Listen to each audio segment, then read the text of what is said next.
Command & Conquer Red Alert Soviet Base. This is a MOC by ARC. It was released on Replicable.com in March 2023. This MOC consists of 1,646 pieces, and instructions for this MOC are for free. That's great. As the name already suggests, this MOC depicts a typical scene like we could have seen in the real-time strategy video game Command & Conquer. I really loved to play that game back in the 90s. It's an awesome game. And yeah, this MOC here gives us a diorama which shows a typical Soviet base, and this base is attacked by an Allied tank.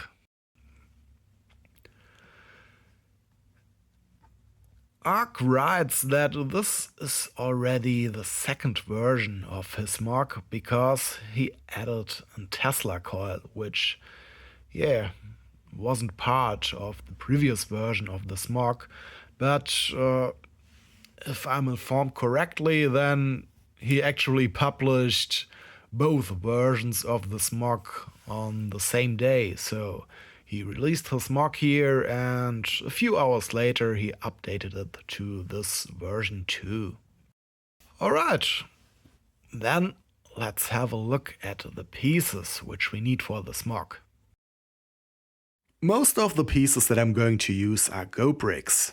They are perfect quality, and they are quite a bit cheaper than Lego pieces. I ordered all those pieces from China, and I paid about 68 euros for the bricks, plus about 10 euros for shipping. But I also ordered some Lego pieces from a German brickling store, and I paid for the pieces about 2 euros plus about 4 euros for shipping. Yeah, that makes in total 70 euros for the bricks plus 14 euros for shipping, and since the instructions are free, there are no additional costs, so in total I paid 84 euros for this MOC. As you can see, the pieces come unsorted in this huge bag, most of the pieces at least. Which means I think I'm going to sort them before I start with my build. Because, it simply takes too much time when you have to look for an individual piece at each building step, when you have to search for that piece. And having pre-sorted pieces just diminishes the time you need for searching an individual brick. Well, after I'm done with sorting, I will start with step 1. Oh, by the way, let's have a look here at the cover of the building instructions. You can see that the Tesla coil is still missing. So the instructions still have the front cover showing the original version of that MOC, but inside the instructions we will find also instructions for the Tesla coil, so this really is version 2 of that MOC. Okay, after I have sorted all the pieces, I will start with step 1. I will come back to you as soon as I see something interesting, or maybe something simply doesn't work as shown in the instructions. Step 3. With this step we know how big our build is going to be. We have completed the base area. And, well, I personally always have problems when I have to attach stuff to the underside of plates, because, I don't know, I simply think it's not so easy to place the pieces at the right position when you can't see any studs. We only get these anti-studs, and for some reason, at least for me, it's more difficult to count with anti-studs than with regular studs. So if you have such troubles too, simply take care that you surround this wide area with one single line of black studs. But you're also going to see this in step number 4. Step 43. I think we have completed the hills under construction. And now it's time to cover it. But I just want to show you that we really worked here with a lot of huge bricks. It's always fun to build with proper Lego bricks and not only one by one plates and stuff like that. It's always fun when you can build wall-like structures with real huge bricks. Step 61. In this step we have to place several pieces, and 4 of those pieces are 1 by 2 plates. But we can only see where 3 of them are placed. The 4th one isn't visible, only very slightly up here below that little inventory box.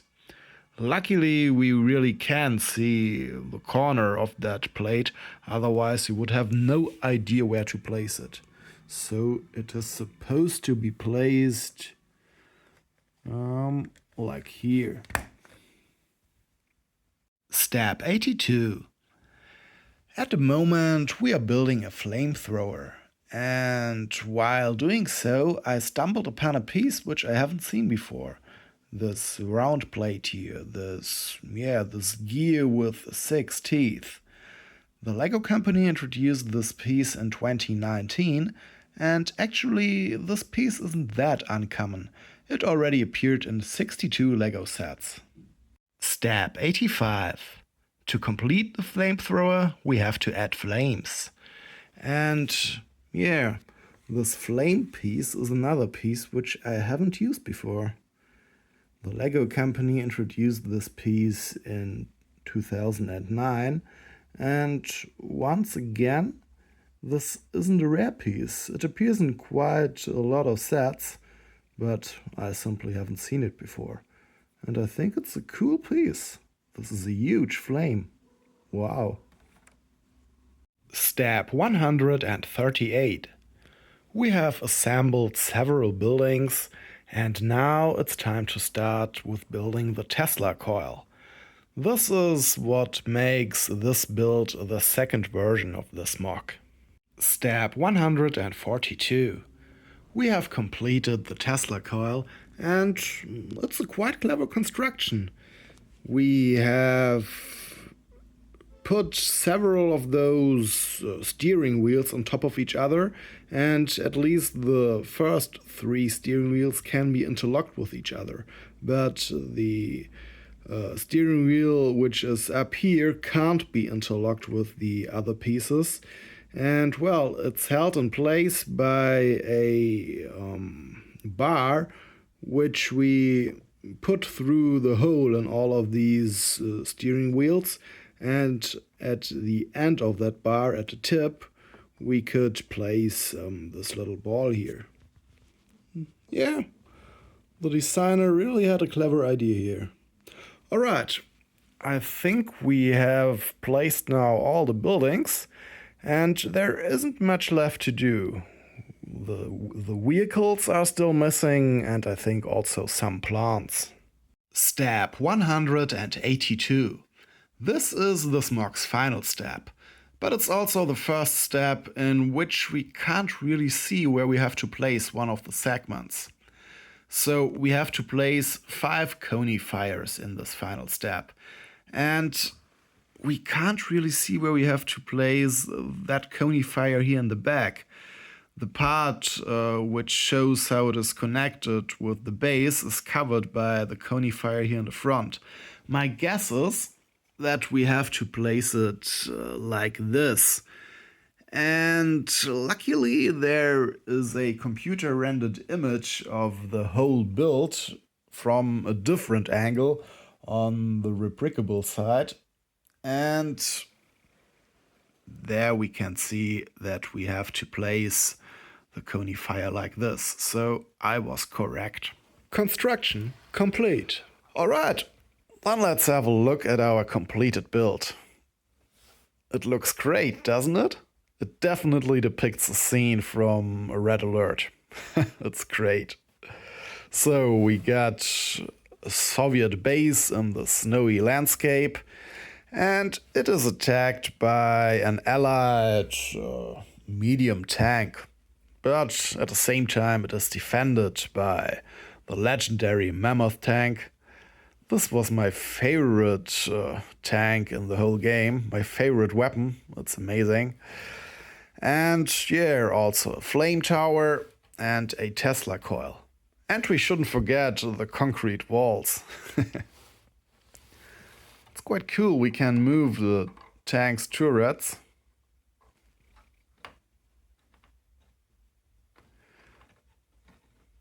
This is a quite heavy turret, but of course it's a Mammoth tank. Yeah, the base is placed on 2 levels, so we get this lower level here, and then there leads a ramp up the hill on which the rest of the base is placed. Well, let's have a look at the base itself. So here on the left we got an ore field which spreads from this ore drill, and there are also some gems. Here is an ore truck doing its work. It's collecting ore, and here in the back is the ore refinery.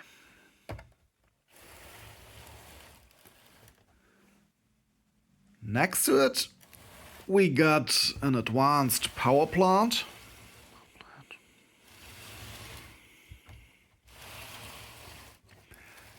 And next to it, there is the war factory, which gave birth to the Mammoth tank. And then here we got the base's most important building, the construction yard. And down here there are the barracks.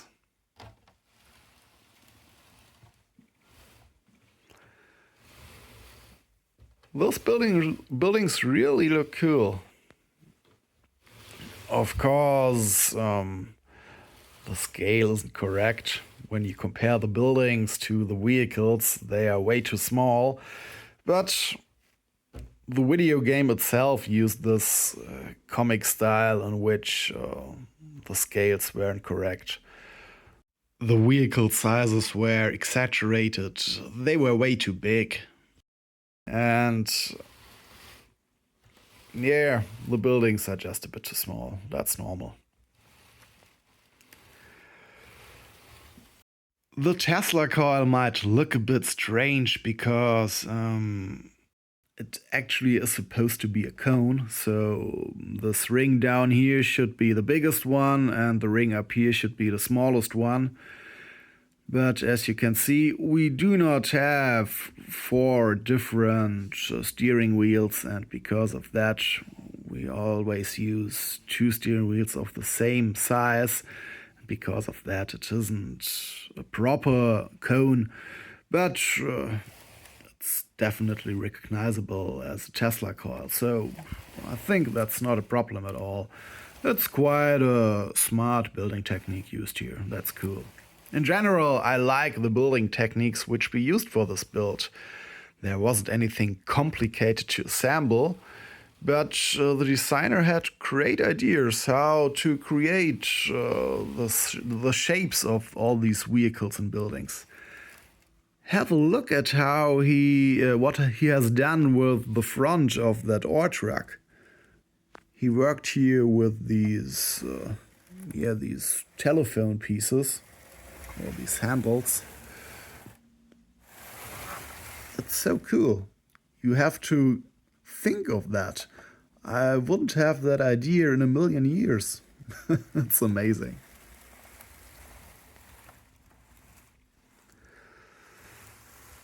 Well, the build was easy. The building techniques are clever.